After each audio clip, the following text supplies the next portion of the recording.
tell us your name? Yes, my name is Nicole King, and I'm a registered nurse in the Central Florida area. And so we're going to talk about what happened to you as a nurse during COVID. Yes.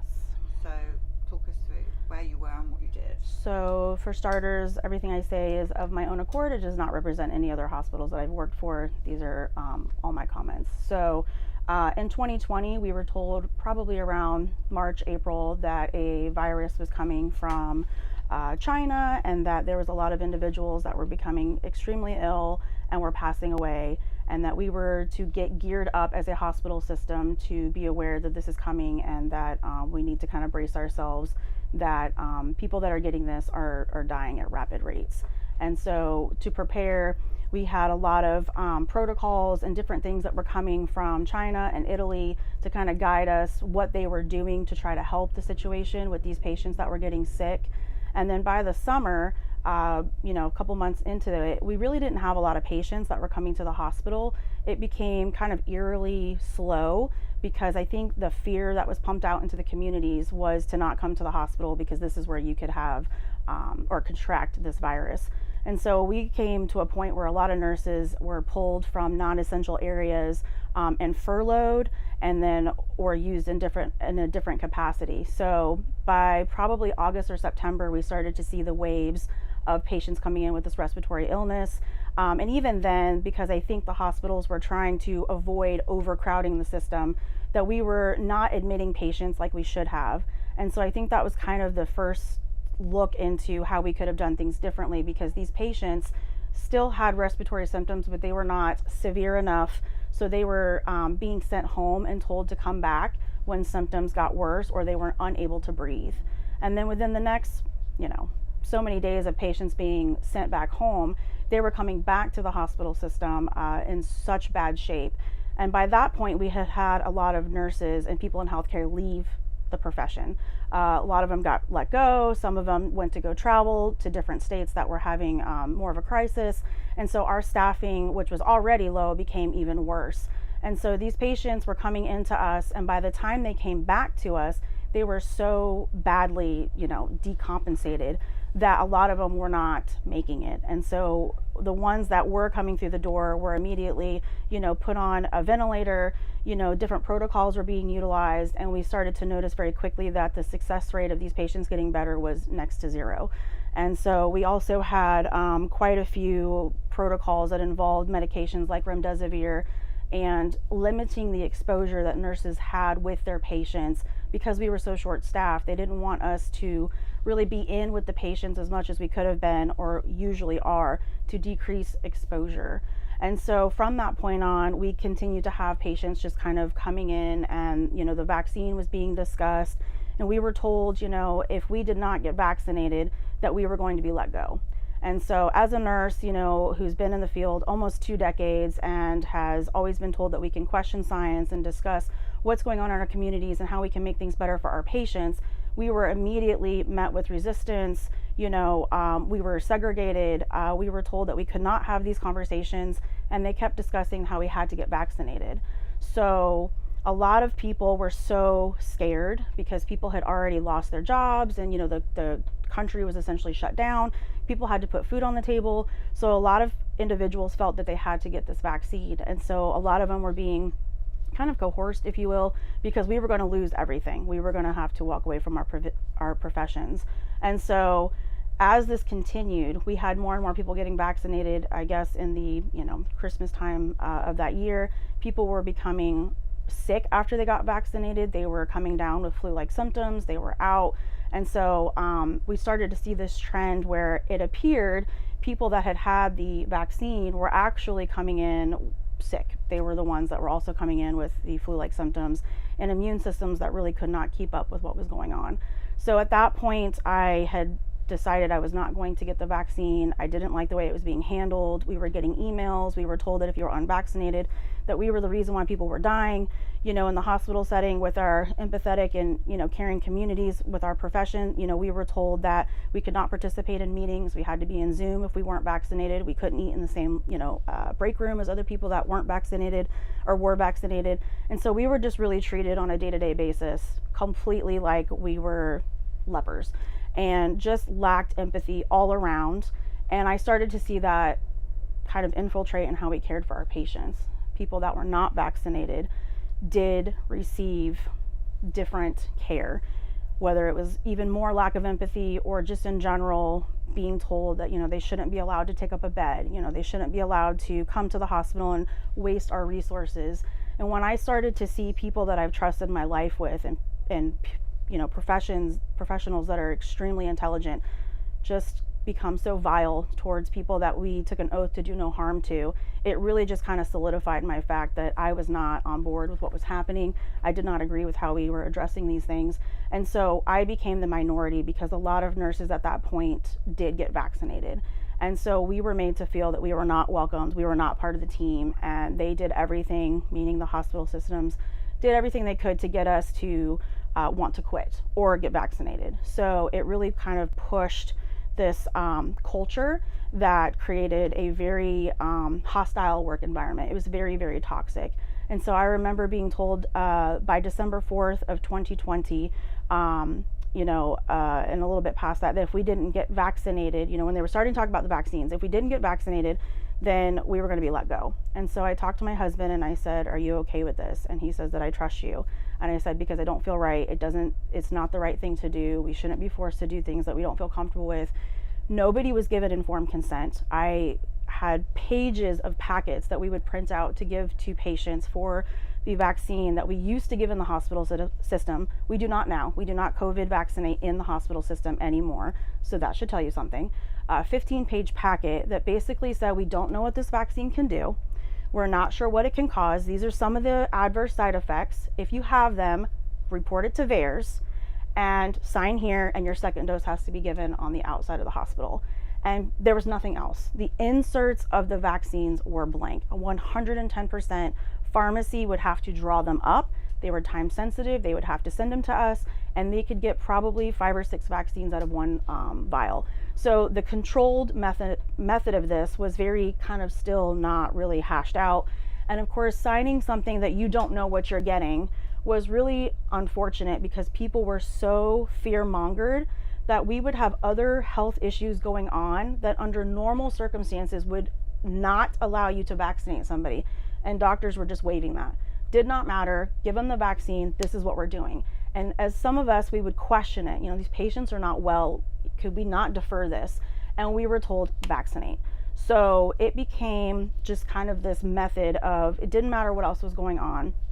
And again, people that had a different opinion, they did not want us there. It was very apparent, and we were told, indirectly, directly, that, we were people who were unvaxxed, that were going to infiltrate the system and skew people to feel that we needed to be anti-science, anti-vax. And a lot of the things that we do in the health freedom movements in Florida now, with Health Freedom Florida and Florida Freedom Keepers, and many other grassroots organizations, we try to explain to people that where there is risk, there must be choice. And a lot of times informed consent is non-existent, and that we are not an anti-vax, anti-science organizations. We are trying to offer people and make them understand you should have pro-choice. You have to be given the opportunity to make those best decisions for your health. And a lot of people that we were seeing come in that had been vaccinated were having issues with autoimmune. They had autoimmune issues that were exacerbated, just like, Britt Galvin. We had people that were coming in with myocarditis, pericarditis, young individuals in their 20s and 30s that had no other health history but had recently been vaccinated with blood clots and pericarditis, myocarditis, tremors, issues with their heart rate, just things that you can't even fathom. And people would not talk about it. And if we did, we were immediately told that that was insane, that's not happening, these are safe and effective.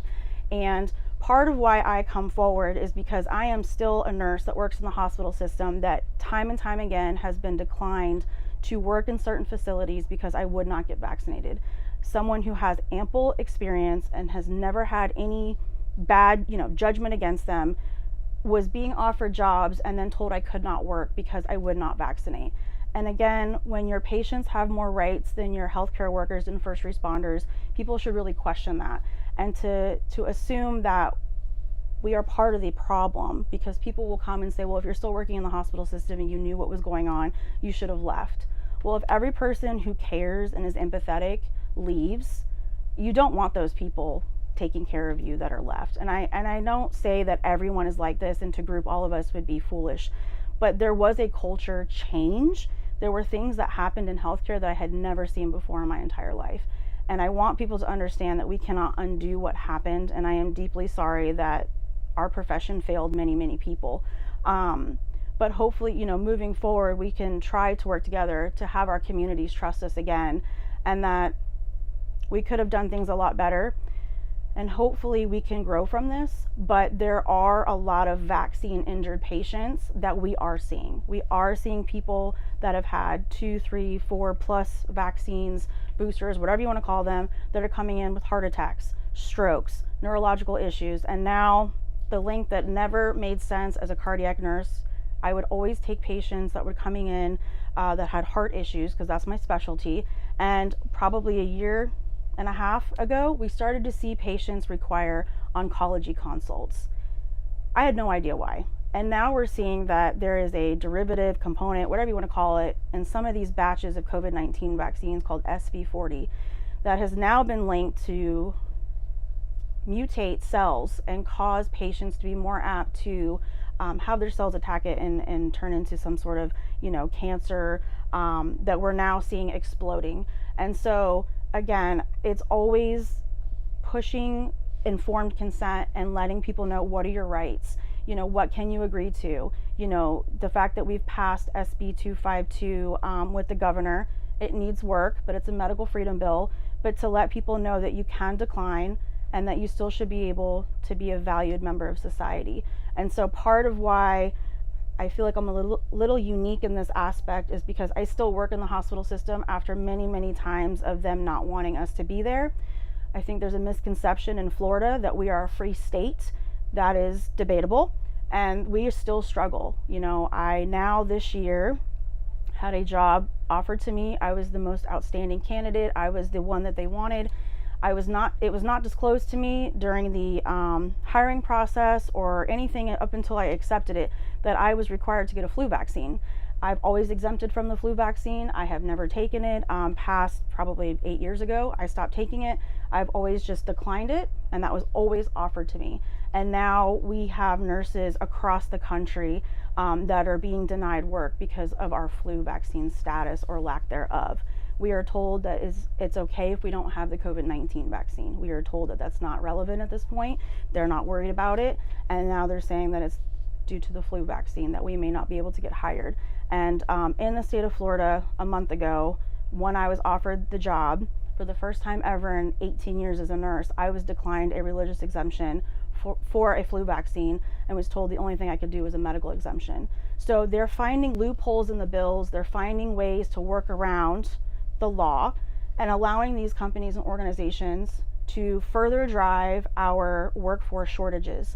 And everything is a trickle-down effect. And so if you don't have people in the workforce and you're creating unnecessary barriers, because at the end of the day, if you were to stop breathing, you're not going to ask me what my vaccine status is. You want people there to help you. They are creating it so that we're not allowed to work in these systems and driving the nursing shortage through the roof. And we need the governor to understand that, yes, SB 252 was a great start, but there are thousands and thousands of people that rely on work, going to school, etc., that it goes beyond COVID-19 vaccines. Now they're coming after other vaccines to hold us accountable to work and go to school and be members of society, and that just can't be. You know, mRNA technology has changed. It is proven to cause issues in people, and they're changing the mechanism of how these vaccines work.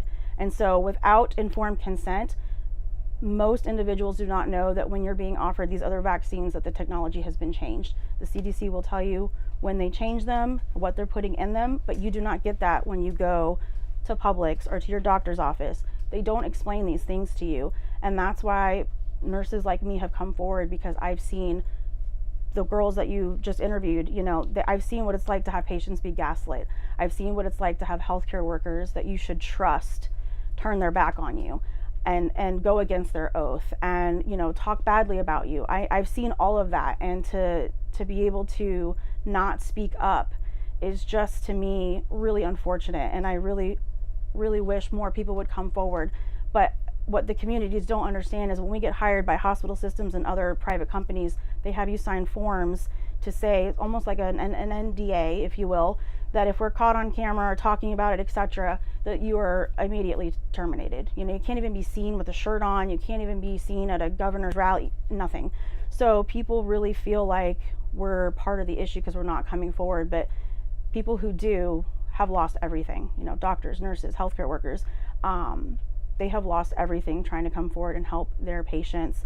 And, you know, doctors are still terrified to write, you know, medical exemptions because they've lost their licenses, they've had their privileges revoked, you know, just multiple things. So it's just really important that, you know, the public knows that we are out here and there are thousands of us that are trying to fight for not only your rights, but your children's rights. And to know that even those same people that wished me harm, wish for my life to end, wish that I would never be allowed to take care of patients and that I should be removed from the profession altogether, that despite all of that, I'm still out here fighting for you to have those rights to say that you want something or you don't. That bodily autonomy and sovereignty, you can't lose that, you know, and we're trying our best to advocate so that that right is not taken away from you. So, you know, how important it is to show face or at least be supportive. We don't always have to agree. We don't always have to, you know, see eye to eye on everything, but to know that without it, they will not stop. They're going to keep going, you know, as we see now, they're changing vaccines that we've had for 50 plus years, and, you know, everything has a consequence. So, you know, that's really the message, is trying to make sure that people understand that we're out here and that, you know, we're trying to change the laws to accommodate everybody. And that just because you choose differently does not mean that your life is less valued. Wow, thank you for all of that information. Yes, Meryl, or does anyone have any questions? I think she's sort of covered everything. I have a comment. You know, the flu shots. Do you want to come and sit here so we can see? Come sit here. This is Dr. Nass, everybody, coming to join us. Thank you for speaking so well. Yes, ma'am. So There's I'll Dr. just Nass. sit next to you. Yes. If I can get this thing closed. Sorry. Yeah, okay. All right. So the flu shots have been grandfathered in every year, so they're not tested the way any other shots, Right. the COVID excluded, Yes, ma'am. are. And I wonder if the rules and regulations that were issued by the FDA to make that possible can be challenged, because that same system was used to license the current COVID vaccine. Right. And it's been said by some people like Paul Offit, well, the flu shots, you know, we've been doing this for decades, so we have a body of evidence that they're safe and effective when you Right. do it. But for the COVID vaccines, there's no body of evidence. And I'm just wondering if the whole process itself it was only ever used for the flu shots, and now it's been applied to the COVID shots. And, you know, maybe there's some legal avenue to stop it. I do know that it's very possible. I know that I reached out to a local law firm to just kind of understand how I could be denied a religious exemption for the flu vaccine. And what I was told was that because there's no,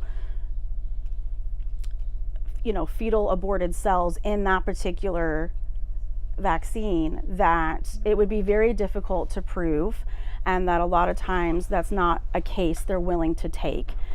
So it becomes, again, a very muted kind of gray area where they don't want to discuss it. A lot of these lawyers and law firms don't want to go up against these organizations. And so it poses a problem where we're left alone and we don't have that support.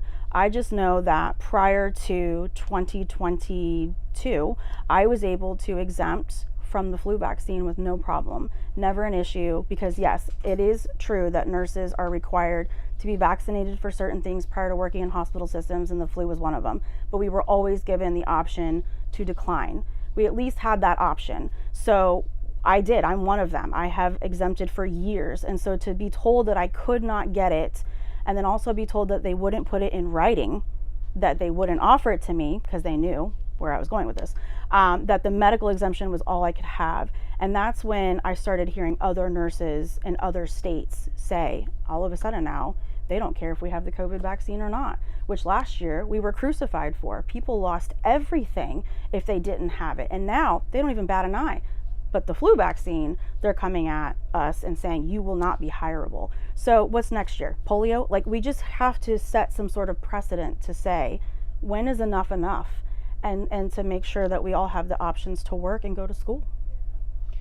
Mary Holland. So thank you so much, Nicole. Yes, I ma'am. really appreciate all that you've said. I'm just talking about it from a legal perspective. The reason they didn't want to put that in writing is presumably because they knew that that was unlawful.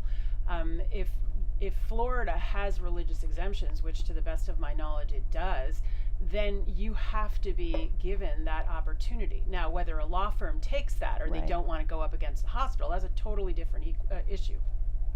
But the Equal Employment Opportunity Commission that relates to fairness in employment has made it very clear that there are valid religious exemptions to the flu vaccine, and you absolutely do not have to have as your only basis for a religious exemption the existence of fetal cell lines in the shots. That is, for many people, particularly Catholics, often a reason, but that surely is not the only valid reason. And I think you were being gaslit about the unavailability of a religious exemption, and I would encourage you to reach out to others in the legal community to submit that religious exemption and put them in that position where they actually have to do something unlawful and have it be in the record so that it can be challenged. And I can help you with that if you want. Yes, ma'am. So let me repeat, you need to submit it. So what they've done is gaslight you and say you can't even submit it. We're not going to accept it. Right. They don't have the right to do that. That's right. So you submit it, and then they will have to deal with it one way or the other. And Mary's right. The EEOC was very clear that you can make up your own religion. I mean, there's no Right. fixed religion that you have to have or prove to ask for a religious exemption. You just need to have a heartfelt Right. belief. And the EEOC changed that at the start of the COVID shots. They issued an opinion and said, you know, we're going to push everybody into COVID shots, Right. basically.